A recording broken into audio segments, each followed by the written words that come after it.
Vidéo Leader. Numérisez votre vie.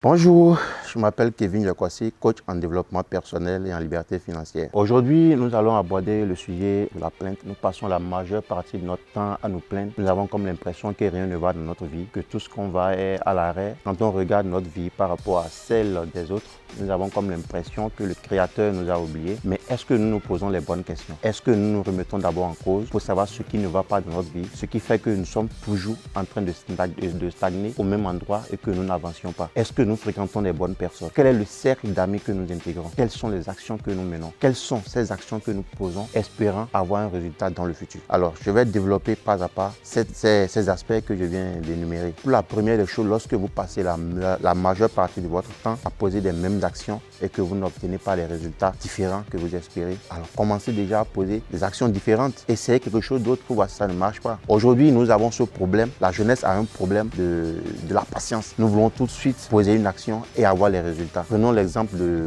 Usain Bolt qui a pris 20 ans de carrière pour se former et qui n'a fait que 2 minutes pour faire 130 millions de fortune. Ça n'a pas été facile, ça lui a fallu du temps, de la préparation. Alors si aujourd'hui, vous voulez que votre avenir change, vous voulez que votre vie change par rapport aux actions que vous meniez, commencez déjà à fréquenter les bonnes personnes. Commencez à intégrer le cercle des personnes qui ont déjà réussi. Apprenez d'elles et posez les mêmes actes qu'elles. Une étude a montré que lorsque vous suivez 5 milliardaires, la probabilité que vous soyez le 6e milliardaire est très proche. Mais si vous suivez 5 personnes qui ne font rien de leur vie, qui passent leur vie à picoler, à suivre des matchs de football, à se promener, à voyager, vous allez passer la majeure partie de votre vie à voir les autres réussir et vous allez les envier. Alors commencez déjà à vous poser les bonnes questions et à poser de bons actes. Le succès vient là où on va le chercher. Prenez le cas de celui qui a créé l'ampoule. Il a fallu 1000 essais pour avoir la bonne formule. Alors pourquoi on veut tout de suite poser une action et en même temps obtenir un résultat? La plupart des personnes de notre génération mettent tout sur Dieu, mettent tout sur le gouvernement. Nous passons notre temps à nous plaindre, à dire que Dieu nous a oubliés, notre heure n'a pas encore sonné, ou bien on se plaint du fait que le gouvernement ne fait rien pour la jeunesse. Qu'est-ce que tu fais que toi-même tu aies un changement dans ta vie? Qu'est-ce que tu fais pour obtenir un résultat positif? Commencez au bas de l'échelle, trouvez une petite activité, lancez-vous. Lorsque vous avez un salaire, commencez à épargner et avec cette épargne, lancez une autre activité. Vous ne pouvez pas vous attendre à ce qu'un frère milliardaire ou un frère député ou un frère qui a la présidence laisse ses problèmes et vienne changer votre vie. L'aide ne viendra pas de ceux sur qui vous comptez, tout viendra de vous. D'abord, il faut avoir la volonté, ensuite se donner à fond et Dieu fera le reste. Donc, le succès n'a pas une formule exacte. Pour réussir, il n'y a pas une formule exacte. C'est en tâtonnant, c'est en faisant plusieurs échecs, c'est en faisant plusieurs choses à la fois qu'on finit par trouver une formule exacte. Alors, il faut arrêter de douter de soi-même d'abord. Il faut arrêter de rester dans sa zone de confort. Il faut sortir et aller braver les difficultés de la vie. Rencontrer des personnes qui ont vraiment réussi. Même si vous ne pouvez pas les rencontrer, suivez leur modèle. Allez vous former gratuitement sur YouTube. Il y a des personnes à succès que vous pouvez suivre. Ils disent souvent dans leur intervention, dans leur passage à la télévision, ils donnent des secrets, des astuces qu'ils ont mises en place pour arriver à un niveau donné. Vous pouvez faire pareil. Le miracle, ça n'existe pas. Le miracle n'existe pas. La chance, elle ne vient qu'une seule fois. Et lorsque vous l'avez une seule fois, il faut savoir la saisir. Il faut la saisir et il faut poser de très bonnes actes. Ayez un bon entourage pour commencer. Fréquentez de bonnes personnes, des personnes qui dégagent des zones positives, des personnes qui vous encouragent lorsque vous avez un projet, des personnes qui peuvent vous soutenir, pas financièrement, mais moralement, qui peuvent vous dire, oui, vas-y, ça va marcher. Mais n'attendez pas forcément qu'on vous dise que quelque chose va marcher avant d'essayer. Vous pouvez commencer et échouer, recommencer et échouer. Je l'ai dit,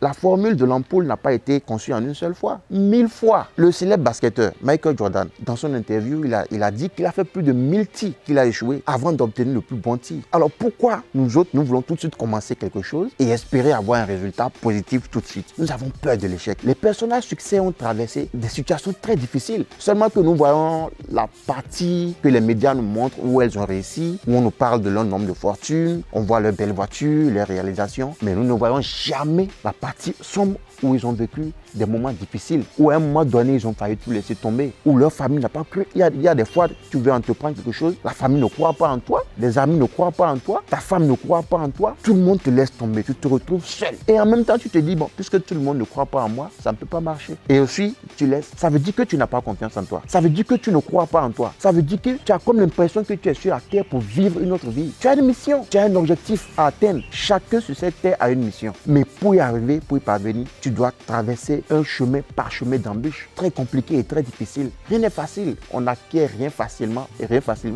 cette terre. Il faut mériter ce que tu as. Alors si tu veux changer ta vie, si tu veux changer le cours de ta vie, si tu veux que l'histoire retienne ton nom, il va falloir que tu commences à te foutre de ce que pensent les gens. Que ça ne te dérange pas de te rabaisser pour avoir un boulot. Que ça ne te dérange pas de faire un travail minable juste pour avoir une source de revenus que tu vas épargner sur le long terme. Et ensuite, l'investir, essayer une activité. Aujourd'hui, les banques, est-ce que les banques accordent facilement le crédit? Est-ce que dans la famille ou dans vos proches peuvent vous remettre facilement de l'argent pour investir dans une activité? Non. Mais lorsque vous vous battez, vous obtenez un capital que vous épargnez. Et avec ce peu de capital, vous essayez de lancer une activité. Vous prenez le risque sans avoir peur parce que vous savez les étapes que vous avez suivies pour avoir ce capital. Et même si ça échouait, vous connaissez déjà la formule qu'il faut refaire pour avoir ce même capital. Donc déjà, il faut sortir de sa zone de confort. Il faut aller rencontrer des personnes à succès. Il faut demander de l'aide, mais pas de l'aide financièrement. Il faut demander un boulot. Lorsqu'on vous donne ce boulot aussi, il faut bien s'appliquer. Ça, c'est un sujet qu'on va développer très prochainement. Comment s'y prendre lorsqu'une opportunité se présente à vous? Quelles sont les actions à mener pour booster son chiffre d'affaires, pour changer sa vie? Comment faire pour avoir une place dans la société? Mais avant tout ça, il faut arrêter de se plaindre. Nous sommes la génération qui a plus de chance parce qu'avec le TIC que nous avons aujourd'hui rencontré, nous sommes capables de travailler partout et nulle part sans même nous déplacer. Alors arrêtons de nous plaindre. Remercions les créateurs pour cette génération dans laquelle nous nous trouvons avec beaucoup d'avantages et jouons toutes les cartes mises à notre disposition pour réussir. Certes, ce n'est pas facile, mais vous allez y arriver. En essayant et en réessayant. Vous allez tomber 1000 fois, vous allez vous relever 1000 fois, mais vous allez obtenir une formule pour vous en sortir. J'espère que cette vidéo vous a été d'une utilité et que vous n'allez pas vous en sortir produit. Alors pour le prochain numéro, nous allons aborder le sujet de la procrastination. Oui, la procrastination, ce qui pousse certaines personnes à se dire demain, à remettre les choses à demain. À dire demain, je vais faire telle chose, demain, je vais faire telle chose, ou après. Ça, c'est la procrastination. Donc, dans le prochain numéro, nous allons aborder ce sujet et savoir comment le vaincre. Merci d'être à l'écoute.